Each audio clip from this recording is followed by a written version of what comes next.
This is as close to an audible voice that I have ever heard. It was so strong and so resounding. It's like, whose report are you gonna believe? And I cried out loud. I said, I choose to believe your word. This is Touched by Heaven. Everyday encounters with God. Those moments when heaven and earth collide. And we see God. We see his hand reaching out to us, attempting to get our attention.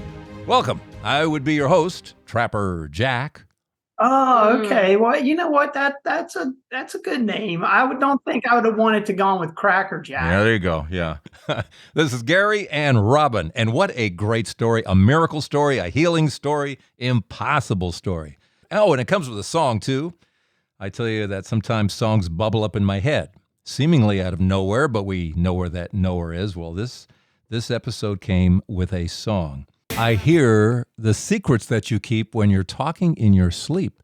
Is somebody asleep in this episode? Yes, Robin. She's out of it for basically a month. She's in ICU. She's on life support while in this coma. This is not going well. This is a brain aneurysm. A blood vessel has burst in her brain, and she's gone. She's out of it. The question is there a conversation going on between God and Robin while she is out of it? Is there a secret being revealed while in this coma?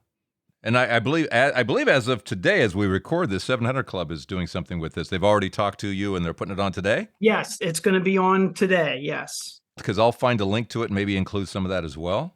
Have you seen it? Yes, we saw it. Yeah, we did. Yeah, you can see it on the internet. They were actually at our house one Monday for 6 hours, and it's going to be a 6-minute segment. And I will include in the show notes a link to the 700 Club story. Here's a few seconds of it.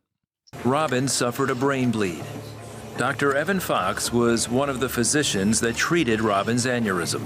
22% don't even make it to the hospital. 71% don't survive. I was concerned that she may pass away, and I was concerned even more that she would not be able to get back to her normal self, let alone, I hear she's back at work now. It's quite amazing, very rare, very unusual. Because God's out there shooting the flare gun like crazy, trying to get our attention, and we got a world not looking.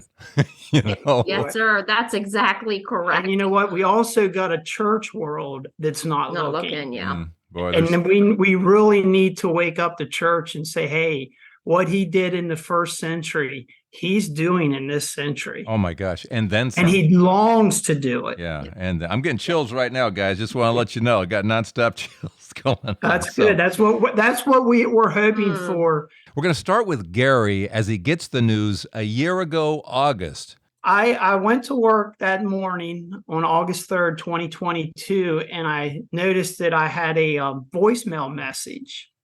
And as I listened to the message, Robin was crying, and she says, I think I'm having a stroke. When I got to the hospital, I was met by her nurse and my sister-in-law, and the nurse said, we believe she is having a brain bleed, and a helicopter, which was about 60 couple miles away, has been dispatched. And right now, Robin was getting a CT scan. She wasn't back in her room. And the thing is, Robin actually works at this hospital. So when Robin came back from CT, she was in a lot of pain. She leaves out this blood curdling, and she goes into a coma. And she was airlifted to York, Pennsylvania hospital. Well, I get this phone call. They were frantic. It's like, we are in a fatal situation. We are doing everything we can to keep your wife alive on the operating table. And I'm like, I said to the gentleman, I said, well, we got about 45 minutes till we get there. And he's like, okay, just get here. Something rose up inside of me. And I say something, but it was actually someone.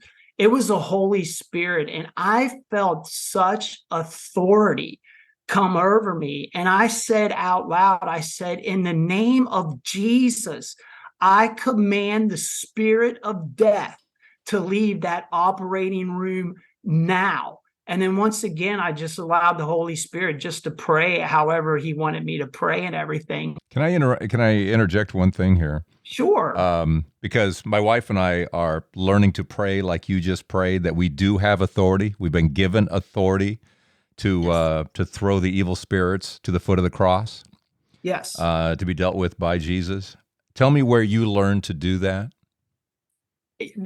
Now this is where I believe with all my heart, and I might get a little emotional. My whole Christian walk led me to this crisis of what am I going to do with this crisis? How am I going to respond? We went to a church that believed in the prophetic. I don't know. And that's how I learned how to move and operate in the prophetic. Which is something St. Paul says we are to do. Right. Correct. And this church allowed us, they gave us free reign and freedom to, hey, if you feel like the Lord is sharing something with you, come up front and talk about it. We have the authority. And when we get the revelation of who we are in him and we start acting on it and we start proclaiming, decreeing, declaring, prophesying over people, we believe in signs, wonders, and miracles. We do. So my sister-in-law and I, after we got into the reception area, she was in the operating room. She went one way, I went the other way, and we just she started calling up family members, pray, pray, pray. I called my church and the church secretary. I told her what was going on. She put it on their prayer Facebook page. I mean, this girl was on so many prayer chains. The surgeon he comes out and he has probably 4 or 5 people coming out behind him. And he introduced himself and he said, your wife survived. He said, we go by a severity chart of 1 to 5, with 5 being the most severe. And he said, your wife was at the top of a 5.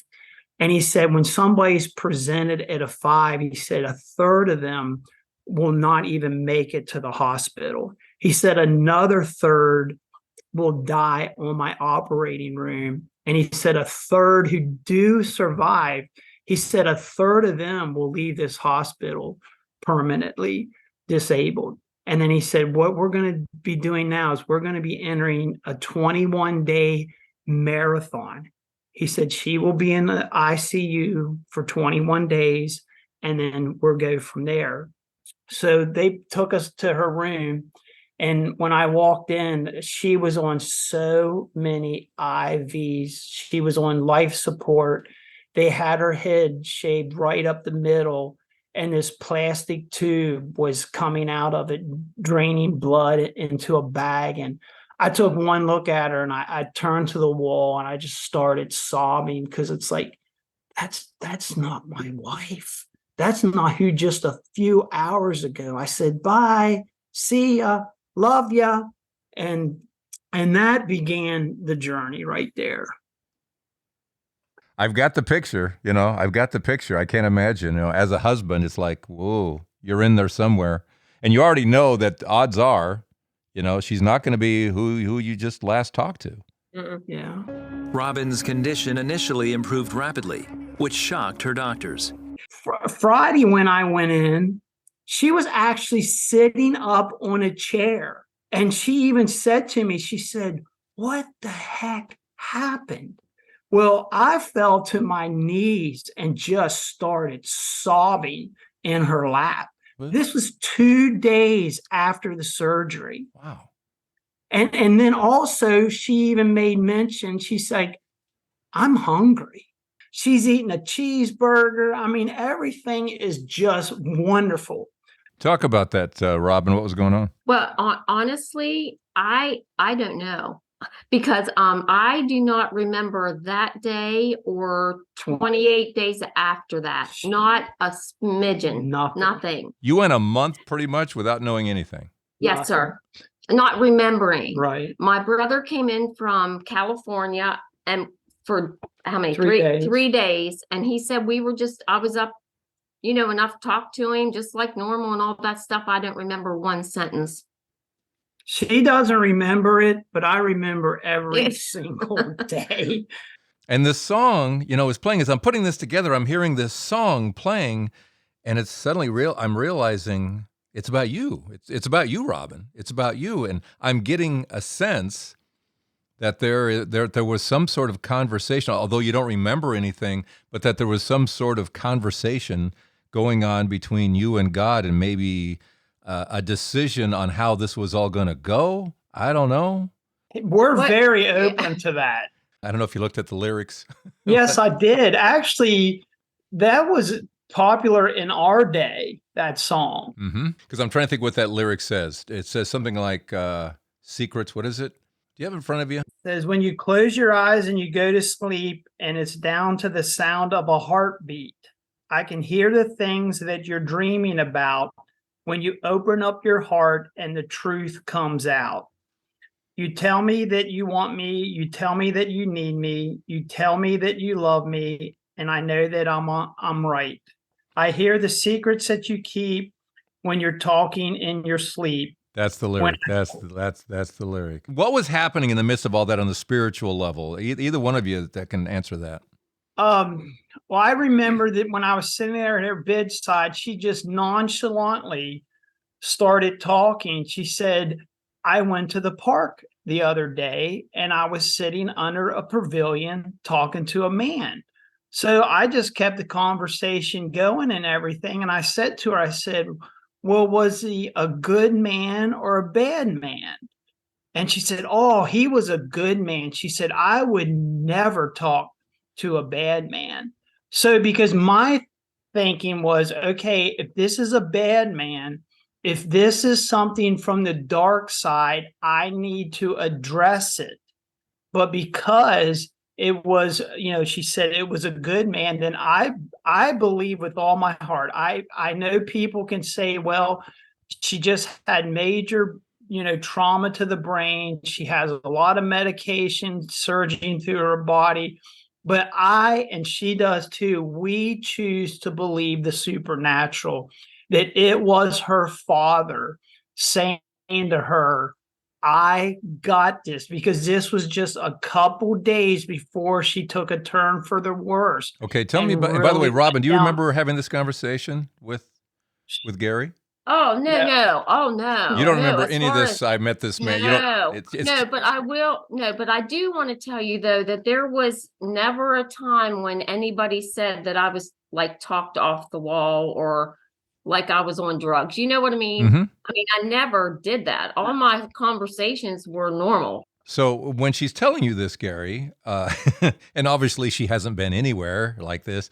I'm thinking of supernatural. Because you went immediately to supernatural. Yeah, because that's who we are. Yes, and he would. Yeah, I'm one of those guys, when somebody starts speaking like this, I encourage it to continue and to even lean into it.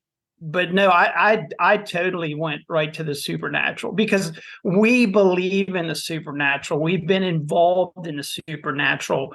And that's why we're always very sensitive to the audiences that we speak to, because like at our church believes in the supernatural. So when one Sunday we got up and we shared this, her testimony about the hospital and everything. I shared that. But then one time we shared at a Brethren church. I would have never have shared that story at the Brethren church, because first of all, they would have looked at us like deer caught between headlights. Mm. And then I may have lost them for the rest of the conversation. So are you talking specifically about this vision? What we're talking about. Yeah, because like I said, we never brought it up with you because it's like, I don't know your audience.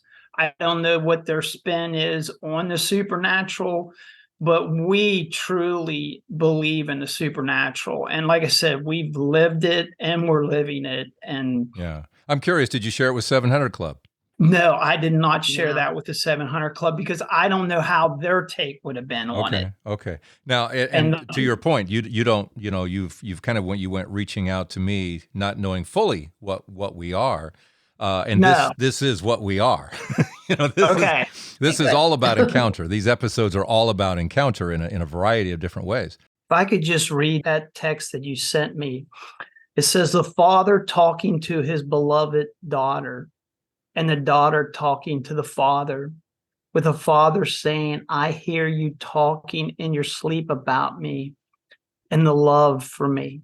I think there was an important conversation with the father from Robin, and from all that came, the final decision that she would live and that she would be healed completely. And as I read that this afternoon, I literally, all the hair stood on end once again. And I believe it is a confirmation. Did you ask her anything else about it other than good guy, bad guy? No, I did not ask her anything about, other than that. I wished he would have. Yeah, I now really do. looking back, hindsight's 2020. I wish I wish I would have leaned into it at that particular moment. Yeah. But I mean, we believe in the angelic too. I mean, Sure. we're one of these people that it's like, if you speak about it, it will manifest. And if you speak about the angelic, if you speak about the supernatural, if you create a platform, it will manifest. At night before I would leave her room, I would invite the angelic to stand at the four corners of her bed, and I would say, do not allow any darkness to come into this room. We believe in open heavens. I would ask for an open heaven over her bed. I would ask for the angelic, like they did Jacob when he was, laid his head on that rock at Bethel. He's had a dream where the angelic ascended and descended. I prayed that every time before I left, that those angelic would ascend and descend and minister to her, bringing her strength and everything. But that's just who we are. Well, there's over 250 references to angels in the Bible. I mean, it's just, exactly. And they're not in retirement. They're not living in the villages in Florida. They don't have walkers. They're not just hobbling around. I mean, they're right here with us, right here, right now. Mine's chuckling. I don't know what yours is doing. I got to chuckle at him. Yeah, well, it's hard to tell. Mine's probably like rolling its eyes or something. Like, oh my goodness. Let's pause right about here, as all of our angels have their eyeballs rolling around in their sockets, watching over us. But we're going to get back in just a moment here to the next part, the next phase of this story. We believe there was this encounter, this father-daughter conversation there under the pavilion, if you will, with Robin and the father and the love they have for each other and everything that was about to happen. But coming up next, everything goes wrong. Everything heads south. In just a moment here. Quick Patreon shout out. Thank you so much, Tracy McKellar. Thanks, Tracy, for joining our Patreon family, which makes all of this go. It's your stories, which we need at touchedbyheaven.net, and your support also on a monthly basis through Patreon. You can come here to this episode here, or you can go to patreon.com and search for Trapper Jack. And thank you so much for all the help. And thanks for being on the same page with us as we believe, as this episode proves. Everything that we read about in the Bible is still happening today. Jesus is still healing. Angels are still being sent. And let's just get back to it here. But things are about to go bad. Here on Touched by Heaven, everyday encounters with God. Here's when it hits the fan. Then she develops pneumonia.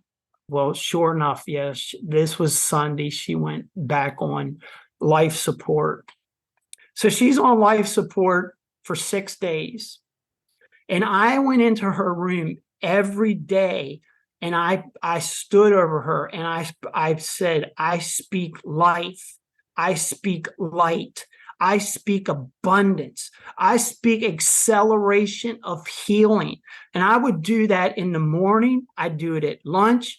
I would do it before I left. I did that day after day. I did not sit at my wife's bedside begging and pleading with God. I sat as a son, co-laboring partnering with my Father. I was calling those things that be not as if they were, until they finally, I saw with my own eyes, they began to manifest. They said, we'd like to take her off life support. I was like, yes, please, let's see. I went in there Sunday, and this physician is standing over Robin, and he's doing all kind of movements with her right arm, and her arm just kept flopping like a fish. And he's speaking this medical terminology that, it's going right over my head. And he said to me, he said, I mean, this is like 2.5 weeks. He said, I just want you to know we are no way out of the woods. We are still in a very much life and death situation. He said, in most cases, he said, we're just dealing with a brain trauma. He said, but with your wife, it's not only the brain, it's the heart, it's the blood pressure. And then he said these words to me that really, it was like a punch in the gut. He said, but now we haven't given up on her. And then he said, yet.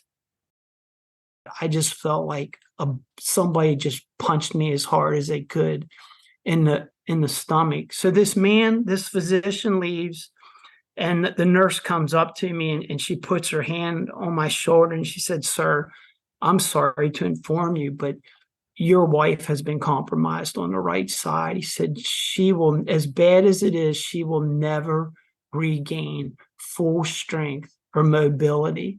And she said, we just want to prepare you for life afterwards. And I said to the nurse, I said, ma'am, I believe in the power of prayer. And she said, sir, I'm a Christian, and I too believe in the power of prayer. So I said, well, you get on one side of her, I'll get on the other side, and let's just pray about this. So going home that night, as I'm pulling into the driveway, this is as close to an audible voice that I have ever heard. It was so strong and so resounding. It's like, whose report are you gonna believe? Well, I'm in my car, and I just started weeping. And I cried out loud. I said, I choose to believe your word. So the next day I go into her room, and she's actually blinking her eyes for like the first time in a week. And the same physician comes in. He said, how do you think your wife's looking today? And I said, well, she looks a lot better than she did 24 hours ago. And he said, you know what? I think she does too. No sooner did he say those words, Robin threw her right arm up over her head. The physician started chuckling. He said, okay, now she's just showing off. She has no compromise anywhere. She has full mobility in her right side. She is active. She is completely whole. And we have a new saying in our household. It's but God, because we saw so many but God moments. I watched with my own eyes my wife go from death to life. I saw the supernatural, miraculous intervention, and my faith has exploded for what I've seen. Well. And she's still in the ICU. We haven't even left the ICU. And that's day number what? That's probably day 19, day 20. She is doing so well because this happened August 3rd. November 4th, this girl went back to work part-time, even drove herself. And on December 1st, she was back at work full-time. That's incredible. I have a friend who went through a brain aneurysm, a fellow radio talent, and it sounds very similar to what you went through, Robin. And I'm telling you, I don't remember how many months, or was it a year or what, before She beat the odds. She eventually did go home, but boy, it wreaked havoc. I mean, for a long, long time. Yeah. So when we gave our testimony in November in front of our church, well, there was a lady there that she came up to us afterwards. She said, "I've just retired." She said, "I worked in the ICU in brain trauma." And she said, she worked at 18 years for the brain, in the brain trauma area. She said, "I can count on one hand how many people survive what Robin survived." But she said, "I have never, ever heard of somebody recovering as fast as she did and is back at work." She literally said, "It's unheard of." Robin, is there any difference before and after what can do, can't do? No, it's amazing. I call it crazy. I do. I talk, it's crazy. It's absolutely crazy. Yeah. I can go out. Oh my gosh. Even this spring, my thing is like planting flowers, mulching. I love to be outside. So I get up early, do my housework in here. And if I have a day off, I go outside. I can spend all day outside. I still mow. I already planted my flowers, did all the mulching. It honest to gosh. Now, I don't know. It's absolutely, I just call it crazy. I'm like, oh my gosh. And as you hear all of these stories that's going on around you at that time. I have always known, I guess, who my God is, and I think I really believe that he can do what he says he can do. And I'm not saying that as a spiritual person, because that's not it at all. It's just that I cannot thank him enough for getting my life back to where, it is just incredible. It is incredible. If we continue to speak about signs, wonders, and miracles, they will manifest, because he is a God who will show up, he'll show off, and he'll take all the glory. And that is our heart's desire. Yes. Because I am one of a few that has ever happened to. And honestly, they could have not fixed me without a miraculous intervention from the God that I serve. Yes. I know that. Yes. The prayers of the people must have just been unreal. My husband here was just constantly, thank God for him. He was just constantly bombarding heaven for me. And I know our church was, I know my family was, and it's just the ladies that I work with.